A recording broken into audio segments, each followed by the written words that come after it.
નમસ્કાર વિદ્યાર્થી મિત્રો, છેલ્લે આપણે ધોરણ 12 ચેપ્ટર નંબર 2 સ્થિત વિદ્યુત સ્થિતિમાન અને કેપેસિટન્સમાં કેપેસિટર ઉપરના કેટલાક દાખલાઓ ગણી રહ્યા હતા.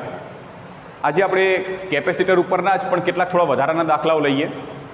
તો સ્વાધ્યાયનો દાખલો છે 2.29, જે વધારાનો સ્વાધ્યાયનો દાખલો છે. અને મિત્રો, આ દાખલો IMP દાખલો છે, પરીક્ષાની અંદર પૂછાવાની શક્યતા આની વધારે રહે. ચલો, રકમ શું છે જુઓ પહેલાં. ગોળાકાર કેપેસિટરમાં બે સમકેન્દ્રીય ગોળાકાર સુવાહકોને યોગ્ય અવાહક વડે તેમના સ્થાનો પર જકડી રાખેલા છે. તો દર્શાવો કે ગોળાકાર કેપેસિટરનું કેપેસિટન્સ C બરાબર 4πε0 R1 R2 upon R1 - R2 વડે અપાય છે. ક્લિયર મિત્રો? અહીં આગળ વાત છે ગોળાકાર કેપેસિટરો માટેની. તો સૌથી પહેલાં જ રકમમાં આગળ આપી છે કે ગોળાકાર કેપેસિટરમાં બે સમકેન્દ્રીય ગોળાકાર સુવાહકો. તો આકૃતિમાં તમને દેખાય છે કે એક બહારનો ગોળો છે જેની ત્રિજ્યા R1 લીધેલી છે, અંદરનો ગોળો જેની ત્રિજ્યા R2 લીધેલી છે. આ બંને ગોળાનું જે કેન્દ્ર ગણવામાં આવે તો કેન્દ્ર એક જ છે, O નંબરનું કેન્દ્ર, માટે સમકેન્દ્રીય બંને ગોળાઓ થયા. આ બંને ગોળાઓના વચ્ચેના ભાગમાં કોઈ અવાહક ભરી દીધું છે અને અવાહકના લીધે આ બંને ગોળાઓ પોતાનું સ્થાન બદલી શકતા નથી. તો વચ્ચેના ભાગની અંદર અવાહક આપણે ભરી દીધું છે. તો આવી રીતે બનતું જે કેપેસિટર હોય એનું કેપેસિટન્સ મેળવવાનું છે 4πε0 R1 R2 upon R1 - R2. Clear? Okay. તો અહીં આગળ એક રકમ મૂકેલી, એક દાખલો છે. હવે દાખલાની અંદર તમને દેખાય છે કે એક બહારનો ગોળો છે જેની ત્રિજ્યા R1, અંદરનો ગોળો જેની ત્રિજ્યા R2 છે. હવે આકૃતિમાં તમને દેખાય છે કે અંદર આ જે બહારનો ગોળો રહ્યો એની અંદરની આ જે ધાર રહી એના ઉપર ધન વિદ્યુતભાર આપ્યો છે જેનું મૂલ્ય +Q છે. અંદરનો જે ગોળો રહ્યો એની બહારની જે સપાટી છે એના ઉપર ઋણ વિદ્યુતભાર આપ્યો છે જેનું મૂલ્ય -Q છે. બરાબર? હવે માની લો કે આ ગોળાની ઉપર ઋણ વિદ્યુતભાર હોય, આ ગોળાની ધાર ઉપર ધન વિદ્યુતભાર હોય, તો ધનથી ઋણ તરફની દિશામાં વિદ્યુત ક્ષેત્ર નીકળવાનું, તો E જેટલું વિદ્યુત ક્ષેત્ર નીકળે છે. તો આવી રીતે બનતું જે કેપેસિટર છે જેનું કેપેસિટન્સ આટલું મેળવવાનું છે. તો અહીં આગળ મિત્રો તમને દેખાય છે કે આ ગોળો જેની અંદરની ધાર, જેના ઉપર ધન વિદ્યુતભાર, સાથે સાથે ગોળો સુવાહક. આ બીજો ગોળો જેની બહારની ધાર ઉપર ઋણ વિદ્યુતભાર, એ પણ સુવાહક. તો હવે આગળની તમને રચના યાદ આવે છે કે આપણી પાસે બે પ્લેટો હોય, ધાતુની બે પ્લેટ હોય, જેના ઉપર ધન વિદ્યુતભાર, એકના ઉપર ઋણ વિદ્યુતભાર હોય, અને વચ્ચે કોઈ અવાહક માધ્યમ તમે ભરી દો છો, તો આ ધનથી ઋણ તરફની દિશામાં આપણને વિદ્યુત ક્ષેત્ર નીકળે છે અને આવી રીતે આનું કેપેસિટન્સ આપણે શોધી શકીએ છીએ. તો સેમ રચના છે, પણ અહીં આગળ બે સમાંતર પ્લેટો લીધેલી હતી, જ્યારે અહીં આગળ બે સમકેન્દ્રીય સુવાહક લીધેલા છે. તો આવા સુવાહકનું કેપેસિટન્સ કેટલું થશે તો મેળવીએ. તો એ મેળવવા માટે આપણે આ કોન્સેપ્ટનો ઉપયોગ કરીએ કે એક પ્લેટ ધન વિદ્યુત ભારિત, બીજી પ્લેટ ઋણ વિદ્યુત ભારિત, વચ્ચે અવાહક માધ્યમ, ધનથી ઋણ તરફની દિશામાં વિદ્યુત ક્ષેત્ર, માટે આનું કેપેસિટન્સ C બરાબર Q ભાગ્યા V સૂત્ર અનુસાર મેળવીએ છીએ. સેમ એવી રીતે આના માટે પણ એક ગોળો જે સુવાહક, આ પણ ગોળો સુવાહક, આના ઉપર ધન વિદ્યુતભાર, આના ઉપર ઋણ વિદ્યુતભાર, વચ્ચે અવાહક, તો આ પણ કેપેસિટર બનશે. તો એનું પણ કેપેસિટર આપણે આ સૂત્રની મદદથી મેળવવાનો પ્રયત્ન કરીએ. ચલો શરૂ કરીએ. તો સૌથી પહેલાં આપણે અહીં આગળ લખીએ કે ગોળાકાર સુવાહક અથવા તો ગોળાકાર કેપેસિટરનું કેપેસિટન્સ, ચલો સૂત્ર જાણીએ છીએ, C બરાબર Q ભાગ્યા V. જ્યાં V એ શું છે? આ ગોળાકાર કેપેસિટરના બે પ્લેટો અથવા તો બે સપાટીઓ વચ્ચે વિદ્યુત સ્થિતિમાનનો તફાવત. આ ગોળાકાર કેપેસિટર રહ્યું એની બે સપાટીઓ વચ્ચે વિદ્યુત સ્થિતિમાનનો તફાવત. એનો મતલબ બહારની સપાટી જેના ઉપર વિદ્યુત સ્થિતિમાન હું V1 કહી દઉં, અંદરની સપાટી ઉપરનું વિદ્યુત સ્થિતિમાન V2 કહી દઉં, તો આમ લખાશે Q ભાગ્યા V1 - V2. હવે આવું કેમ કરવું પડ્યું? આપણે સમાંતર પ્લેટ કેપેસિટરમાં તો આવું કરતા નહોતા. સમાંતર પ્લેટ કેપેસિટર હતી તો બંને વચ્ચે વિદ્યુત સ્થિતિમાનનો તફાવત આપણે V જ લેતા હતા. આમાં કેમ એવું નહોતા કરતા કે ભાઈ આનો V1 આનો V2, તો બંને વચ્ચેનો તફાવત V1 - V2? કારણ કે સમાંતર પ્લેટ કેપેસિટરમાં બંનેનું ક્ષેત્રફળ એક સમાન હતું, બંને વચ્ચેનું અંતર D એક ક્ષેત્રફળ કરતાં બહુ જ નાનું હતું. આવી સ્થિતિમાં બંને વચ્ચેનો તફાવત V તરીકે લેતા. જ્યારે ગોળાકાર કેપેસિટરમાં શું થાય છે, તમે આગળ ભણી ગયેલા છો કે કેન્દ્રથી અંતર બદલાય છે. કેન્દ્રથી અંતર બદલાતું હોવાથી વિદ્યુત સ્થિતિમાન બદલાઈ જશે.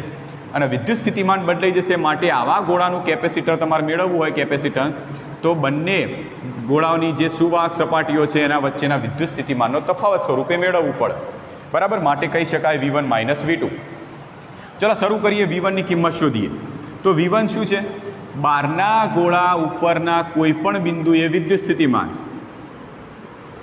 બહારના ગોળા પરનું વિદ્યુત સ્થિતિમાન, બહારના ગોળા ઉપરનું વિદ્યુત સ્થિતિમાન, ચલો એને આપણે V1 તરીકે ઓળખીએ. તો V1 બરાબર કેવી રીતે મેળવીશું? કોઈ આઈડિયા ખરો? આ ગોળા ઉપરનું વિદ્યુત સ્થિતિમાન V1 મેળવવું છે તો માની લઈએ આ ગોળા ઉપરનું વિદ્યુત સ્થિતિમાન મેળવવું છે ને, તો આ ગોળા ઉપરનું જે કોઈ પણ બિંદુ નામ આપી દો, બિંદુ P. હવે આ બિંદુ P આગળ જે વિદ્યુત સ્થિતિમાન મળશે એ આ ગોળા ઉપરનું વિદ્યુત સ્થિતિમાન કહેવાય. ચલો બિંદુ P આગળ વિદ્યુત સ્થિતિમાન કેટલું હશે? તો બિંદુ P એ આ ગોળાની સપાટી ઉપરનું બિંદુ છે. હવે આ સમજવા માટે આપણે એક મેં સૂત્રો લખેલા છે, ધ્યાનથી સમજજો કે આપણે આ થિયરી ભણેલા છીએ અને આ થિયરી આપણે વધારાની થિયરી તરીકે લીધી હતી ને એક્સ્ટ્રા થિયરી મેં તમને કીધું હતું G-NEETમાં આપણે ઉપયોગ કરવાનો છે. અને એમાં તમે જોયું હતું કે કોઈ ગોળો છે જેના ઉપર આપણે તમે કોઈ ચોક્કસ પ્રકારનો વિદ્યુત ભાર તમે આપી દો. હવે આ ગોળાની સપાટી ઉપરનું કોઈ બિંદુ હોય, આ ગોળાની ત્રિજ્યા કેપિટલ R છે અને આ ગોળાની સપાટી ઉપરનું કોઈ બિંદુ હોય તો એ બિંદુએ વિદ્યુત સ્થિતિમાન કેટલું થશે? KQ બાય કેન્દ્રથી અંતર એટલે R જેટલું. માની લો કે બિંદુ P એ ગોળાની અંદરનું બિંદુ છે જે કેન્દ્રથી સ્મોલ r જેટલા અંતરે છે, તો અંદરના બિંદુએ વિદ્યુત સ્થિતિમાન કેટલું મળશે? તો અંદરના બિંદુએ વિદ્યુત સ્થિતિમાન પણ સપાટી ઉપરના બિંદુનું વિદ્યુત સ્થિતિમાન જેટલું જ હશે. યાદ કરો એ થિયરી. એમાં કીધું હતું કે કોઈ ગોળો હોય તો એની સપાટી ઉપરના બિંદુએ જે વિદ્યુત સ્થિતિમાન હોય એટલું જ એના અંદરના બિંદુએ વિદ્યુત સ્થિતિમાન હોય. બિંદુ P આપણે ગોળાના કેન્દ્રથી બહારના ભાગનું બિંદુ વિચારી દો, R જેટલા અંતરે. હવે ગોળાના કેન્દ્રથી અથવા તો ગોળાની સપાટીનું બહારનું બિંદુ હોવાથી બહારના બિંદુએ વિદ્યુત સ્થિતિમાન થશે V બરાબર KQ બાય કેન્દ્રથી બહારના બિંદુ સુધીનું અંતર એટલે સ્મોલ r. ક્લિયર? આ સૂત્રો આપણે થિયરીમાં ભણેલા છીએ, યાદ ના હોય તો ફરીથી વિડીયો રિવાઇન્ડ કરજો, સમજજો કેવી રીતે મેળવ્યા હતા. બરાબર છે? ઓકે, ચલો અહીંયા આગળ આપણે શરૂ કરીએ કે બહારના ગોળા પરના બિંદુનું વિદ્યુત સ્થિતિમાન. ચલો બહારના ગોળા ઉપરનું આ બિંદુ લઈ લઉં તો આ બિંદુ બહારના ગોળાની સપાટી ઉપરનું બિંદુ થશે અને સપાટી ઉપરનું બિંદુ થાય તો સપાટી ઉપરના બિંદુ માટે વિદ્યુત સ્થિતિમાનનું સૂત્ર શું છે? KQ બાય કેન્દ્રથી અંતર, અને કેન્દ્રથી અંતર કેટલું છે? R1 જેટલું, તો થશે KQ બાય R1. હવે આ ગોળો ધન વિદ્યુત ભારિત છે માટે વિદ્યુત સ્થિતિમાન થશે ધન. ક્લિયર? પણ આ બિંદુ એ અંદરના ગોળાની બહારનું બિંદુ છે. જુઓ, અંદરનો ગોળો આવો છે, R2 ત્રિજ્યાનો અંદરનો ગોળો આવો છે, જેના માટે બિંદુ P, આ બિંદુ P અંદરના ગોળાથી R1 એટલે કે આ ગોળાની ત્રિજ્યા ઉપરનું બિંદુ એટલે અંદરના ગોળાથી R1 જેટલા અંતરે કહેવાશે. તો આ બિંદુ P એ અંદરના ગોળાની બહારનું બિંદુ કહેવાશે. તો બિંદુ P પાસે બે વિદ્યુત સ્થિતિમાન આવશે. એક તો પોતાનો જે ગોળો છે એના લીધે વિદ્યુત સ્થિતિમાન, સાથે સાથે આ અંદરનો ગોળો રહ્યો એના લીધે પણ વિદ્યુત સ્થિતિમાન V1 આવશે. તો V1માં બહારના ગોળાના લીધે વિદ્યુત સ્થિતિમાન તો મળી ગયું, એ ધન છે. ક્લિયર? હવે અંદરના ગોળા માટે આ બિંદુ P એ બહારનું બિંદુ હોવાથી બહારના બિંદુએ વિદ્યુત સ્થિતિમાન KQ બાય અંતર R. તો આના માટે થશે KQ બાય અંતર R1, KQ બાય અંતર R1. પણ આ ગોળો એ ઋણ વિદ્યુત ભારિત છે માટે એનું વિદ્યુત સ્થિતિમાન થશે ઋણ અને એ થશે ઋણ. તો therefore V1 બરાબર KQ by R1 minus KQ by R1. તો જવાબ કેટલો મળ્યો? 0. ક્લિયર? મતલબ કે બહારના ગોળા ઉપર વિદ્યુત સ્થિતિમાન કેવું થઈ જાય છે? 0 થઈ જાય છે. ચલો હવે V2ની કિંમત શોધવાનો પ્રયત્ન કરીએ. અને V2 એટલે અંદરના ગોળા ઉપરનું વિદ્યુત સ્થિતિમાન. અંદરના ગોળા પરનું વિદ્યુત સ્થિતિમાન, ચલો એનું નામ આપીએ આપણે V2. હવે એ કેવી રીતે શોધીએ? તો V2ની જ્યારે કિંમત શોધતા હોય તો આ જે V2 છે એ અંદરના ગોળા ઉપરનું વિદ્યુત સ્થિતિમાન, તો ત્યાં આગળ કોઈ બિંદુ P દર્શાવી દઈએ. તો આ જગ્યાએ બિંદુ P આપણે લઈ લઈએ.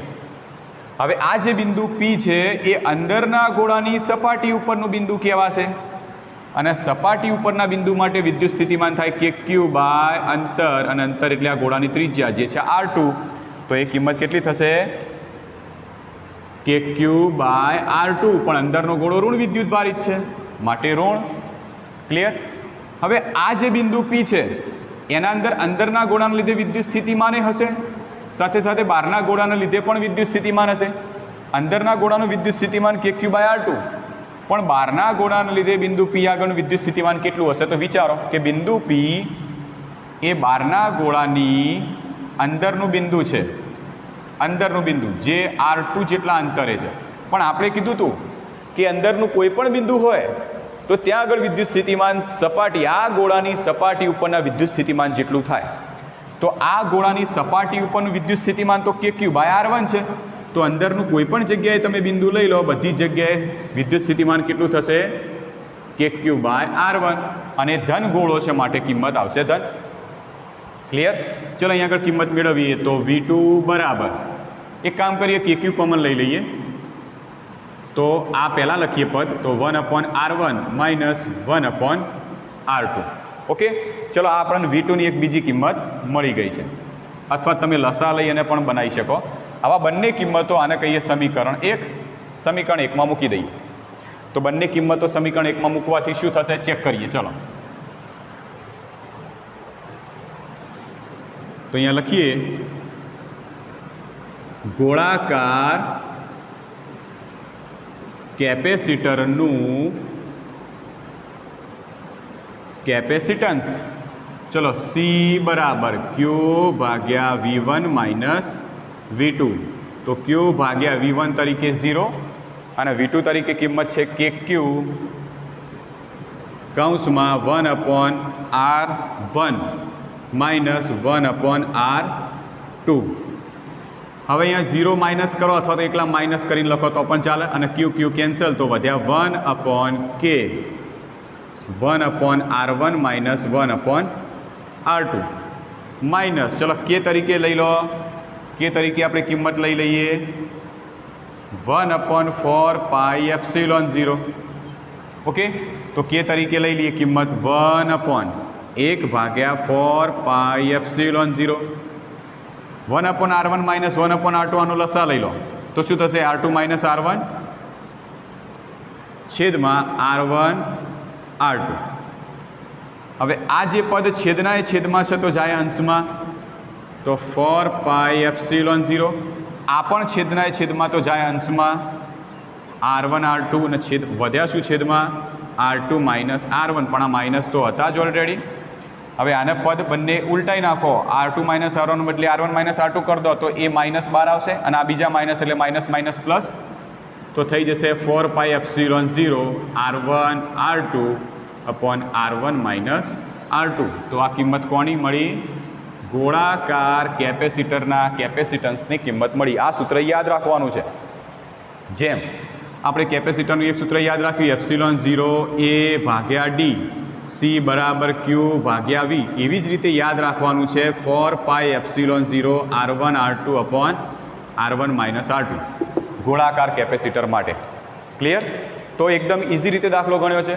બુકમાં તમે જોશો એના કરતાં આપણો દાખલો એકદમ ઇઝી રીતે છે, પણ આ કોન્સેપ્ટ ખબર હોય તો, અને આના માટે આ સૂત્રો જે આ વધારાની થિયરી આપણે કરી હતી એ ખબર હોય તો જ. ક્લિયર? તો આ સૂત્ર યાદ રાખજો, આગળના દાખલામાં આપણે એનો ઉપયોગ કરીએ.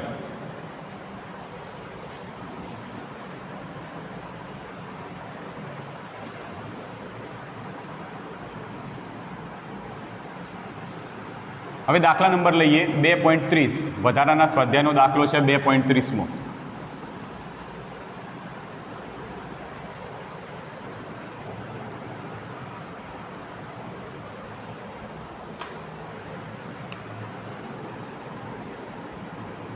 ઓકે, સીધી હું રકમ આખી લખતો નથી, ફક્ત લખું છું, ફક્ત કેટલાક મહત્ત્વના પોઈન્ટો હોય એટલા પોઈન્ટો જ લખું છું.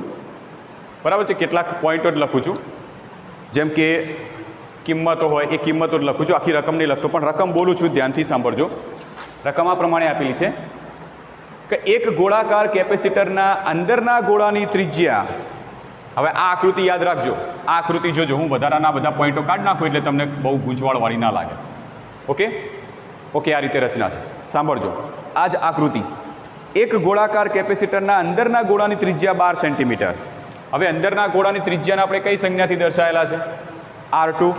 તો ડેટામાં લખી શકો કે ભાઈ તમને R2 એની કિંમત આપી છે 12 સેન્ટીમીટર. એના પછી અને બહારના ગોળાની ત્રિજ્યા 13 સેન્ટીમીટર છે, અને બહારના ગોળાની ત્રિજ્યા 13 સેન્ટીમીટર છે. આગળ બહારના ગોળાનું અર્થિંગ કરી દીધેલું છે, એટલે આ બહારનો ગોળો રહ્યો એનું અર્થિંગ કરી દઈએ, એટલે આવી રીતે.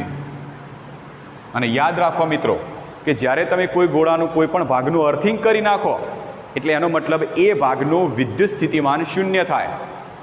સમજો, ફરીથી કહું છું, તમે જે પણ ભાગ સુવાહક ભાગ હોય એનું અર્થિંગ કરી નાખો એનો મતલબ બધો જ ઇલેક્ટ્રોન નીચે ઉતરી જાય તો તમને એના બે છેડા વચ્ચે વિદ્યુત સ્થિતિમાન ના મળે. બરાબર? એનો મતલબ બહારના ગોળાને તમે અર્થિંગ કરી દેશો તો એનું વિદ્યુત સ્થિતિમાન V1 કેવું થઈ જશે? શૂન્ય. V1 બરાબર 0 છે. તો આમ આપેલું છે કે બહારના ગોળાનું અર્થિંગ કરી દીધેલું છે અને અંદરના ગોળા પર 2.5 માઇક્રોકુલમ વિદ્યુત ભાર આપેલ છે. અંદરના ગોળા ઉપર વિદ્યુત ભાર આપી દીધો એટલે કે ક્યુની કિંમત આપી દીધેલી છે 2.5 માઇક્રોકુલમ. 2.5 માઇક્રોકુલમ વિદ્યુત ભાર આપી દીધેલો છે. હવે આપેલ છે. હવે સમકેન્દ્રીય ગોળાઓ વચ્ચેના અવકાશને ડાઇલેક્ટ્રિક અચળાંક 32 ધરાવતા પ્રવાહી વડે ભરી દેવામાં આવે છે. આ જે સમકેન્દ્રીય બે ગોળાઓ રહ્યા એની વચ્ચેનો જે ભાગ રહ્યો, આ વચ્ચેનો અવકાશ રહ્યો, એ વચ્ચેના અવકાશમાં ડાઇલેક્ટ્રિક અચળાંક 32 હોય, જેનો ડાઇલેક્ટ્રિક અચળાંક 32 હોય એવા પ્રવાહી વડે વચ્ચે ભરી દીધું છે. તો ડાઇલેક્ટ્રિક અચળાંક એટલે કેની કિંમત તમને કેટલી આપી દીધી છે? 32. તો નંબર 1, કેપેસિટરનું કેપેસિટન્સ કેટલું થાય? તો પહેલાં તો આવા ગોળાનું કેપેસિટન્સ કેટલું થાય, પહેલો પોઈન્ટ. બીજો પોઈન્ટ, અંદરના ગોળાનું સ્થિતિમાન કેટલું થાય? અંદરના ગોળાનું સ્થિતિમાન એટલે V2, તો V2 કેટલું થાય અથવા તો V કેટલો થાય? ક્લિયર? નંબર C, આ કેપેસિટરના કેપેસિટન્સને 12 સેન્ટીમીટર ત્રિજ્યાના અલગ કરેલા ગોળાના કેપેસિટન્સ સાથે સરખાવો. ચલો C વિભાગ પછી લઈએ. પહેલાં આપણે આવી જે રચના બને છે એ રચના માટેને પહેલાં કેપેસિટન્સ મેળવી દઈએ. તો શું આ રચના સેમ આગળના દાખલા જેવી થઈ? અને આગળના દાખલા જેવી થઈ તો આગળના દાખલાઓમાં બે સમકેન્દ્રીય સુવાહક ગોળાઓની વચ્ચે અવાહક માધ્યમ ભરેલું હોય તો આવી રીતે બનતા ગોળાનું કેપેસિટરનું સૂત્ર હતું. શું હતું? ગોળાકાર કેપેસિટરનું કેપેસિટન્સ C બરાબર 4πε0 R1 R2 by R1 minus R2. પણ મિત્રો યાદ રાખો કે એ થિયરીમાં વચ્ચે જે ભાગ હતો એ શૂન્યાવકાશવાળો ભાગ હતો. બે ગોળાઓની વચ્ચેનો ભાગ એ શૂન્યાવકાશવાળો ભાગ હતો, જ્યારે અહીંયા બંને ગોળાની વચ્ચેનો ભાગ 32 જેટલા ડાઇલેક્ટ્રિક અચળાંકવાળા ડાઇલેક્ટ્રિક માધ્યમનો છે. અને ડાઇલેક્ટ્રિક માધ્યમ આવી જાય તો એવી સ્થિતિમાં પરમિટિવિટી જે ε0 હતી એના બદલે જે તે માધ્યમની પરમિટિવિટી એપ્સિલોન આવી જશે. ક્લિયર? તો સૂત્ર થઈ ગયું. હવે આપણે એના અંદર જાણીએ છીએ કે C બરાબર 4π, એપ્સિલોન બદલે આમ લખી શકાય K બરાબર ε/ε0 છે ને, તો ધેરફોર એપ્સિલોન બરાબર K ε0 લખી શકાય. તો અહીંયા આગળ લખી દઈએ કે ε0 R1 R2 છેદમાં R1 માઇનસ R2. તો ધેરફોર C બરાબર 4π m/f, Kની કિંમત લખી દઈએ 32 ગુણ્યા ε0 જાણીએ છીએ. અથવા તો આપણે એક કામ કરીએ, જો આ બધી કિંમતો મેળવીને એના કરતાં શોર્ટમાં આપણે કરીએ કે આમ લખીએ, જો કે 4π ε0 જોડે લખીએ, અહીંયા K લખીએ R1 R2 છેદમાં R1 માઇનસ R2. હવે 4π ε0, હવે આપણે જાણીએ છીએ કે K બરાબર કેટલા થાય? 1/4π ε0 થાય. તો ε0 આ કિંમત આ બાજુ Kના બાદ લાવી દો તો 4π ε0 બરાબર 1/K થાય. તો ધેરફોર 4π ε0 બરાબર 1/K એટલે 9 ગુણ્યા 10⁹. ખબર પડી ગઈ? તો આના બદલે આપણે આમ લખી દઈએ સીધું કે C બરાબર K R1 R2 છેદમાં 9 ગુણ્યા 10⁹ into R1 minus R2. Okay, શું કર્યું અહીંયા આગળ કે આમ લખો કે K બરાબર 1/4π ε0 ધેરફોર 4 પાઈ એપ્સિલોન 0 બરાબર 1/k. ક્લિયર? બધાની કિંમતો મૂકી દઈએ. ચલો કે સી બરાબર કે એટલે ડાયઇલેક્ટ્રિક અચળાંક, જેની કિંમત 32. R1 R2 R1 તરીકે છે 13 સેન્ટીમીટર, તો મીટરમાં રાખો. 13 ગુણ્યા 10⁻² ગુણ્યા 12 ગુણ્યા 10⁻², છેદમાં આ તો હતી જ કિંમત 9 ગુણ્યા 10⁹, અને અહીંયા થશે 13 - R1 ઓછા R2, R1 ની 13 R2 ની 12, તો 13 ઓછા 12 ગુણ્યા 10⁻².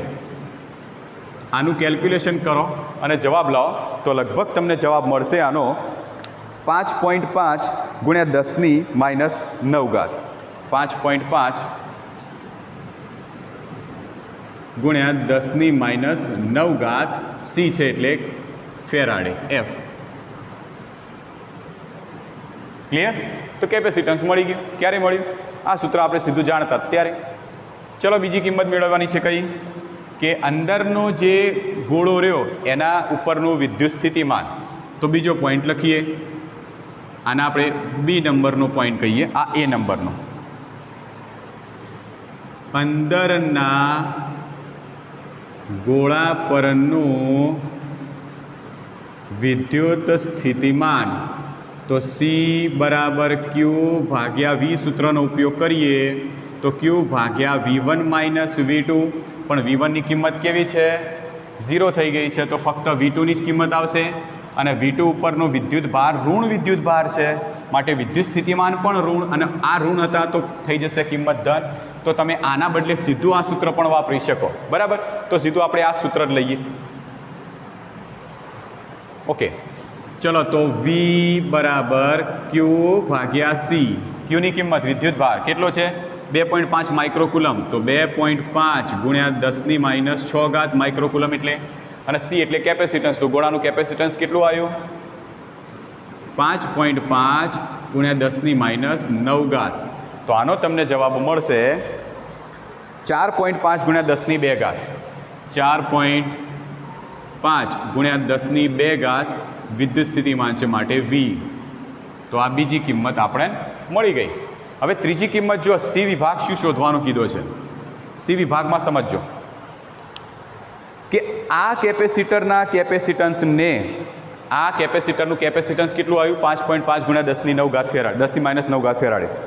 તો આ કેપેસિટરના કેપેસિટન્સને 12 સેન્ટીમીટર ત્રિજ્યાના અલગ કરેલા ગોળાના કેપેસિટન્સ સાથે સરખાવો. અલગ કરેલો એટલે કે કોઈ આપણી પાસે એક જ ગોળો છે, આવી રીતે કોઈ એક જ ગોળો છે અલગ કરેલો કે જેની ત્રિજ્યા 12 સેન્ટીમીટર છે, એટલે R બરાબર 12 સેન્ટીમીટર છે. હવે આવી ત્રિજ્યાવાળો જે અલગ કરેલો ગોળો છે જેના ઉપર તમે વિદ્યુત ભાર આપી દો છો, ઓકે, હવે આ ગોળાનું જે કેપેસિટન્સ આવે એની સાથે આ કેપેસિટન્સની સરખામણી કરો. હવે મિત્રો યાદ કરો કે કેપેસિટરનો જેવો પોર્શન લીધો હતો એના અંદર ગોળાકાર કેપેસિટર માટે એમ કરીને જ્યારે થિયરી ચલાવી હતી તો એમાં આપણે એક સૂત્ર લાવ્યા હતા કે ગોળાકાર કેપેસિટરના ઉપર તમે જ્યારે કોઈ સુવાહક ગોળો હોય એના ઉપર તમે જ્યારે વિદ્યુત ભાર વિતરિત કરો કે જેની ત્રિજ્યા R હોય તો આવા ગોળાનું કેપેસિટન્સ થાય C બરાબર 4πε0 × R, અથવા તો 4πε0 એટલે 1/k, તો R ભાગ્યા K. આ સૂત્ર આપણે મેળવેલું હતું, નવું નથી આપણા માટે. નવું લાગે તો આગળની થિયરીઓ રિવાઇન્ડ કરજો. બરાબર છે? તો આ સૂત્રનો આપણે ઉપયોગ કરીએ અલગ કરેલા ગોળાના કેપેસિટરના કેપેસિટન્સ શોધવા માટે. તો શરૂ કરીએ કે R બરાબર 12 સેન્ટીમીટર ત્રિજ્યા હોય એવા ગોળા માટે તો લખીએ R બરાબર 12 સેન્ટીમીટર ત્રિજ્યાના અલગ કરેલા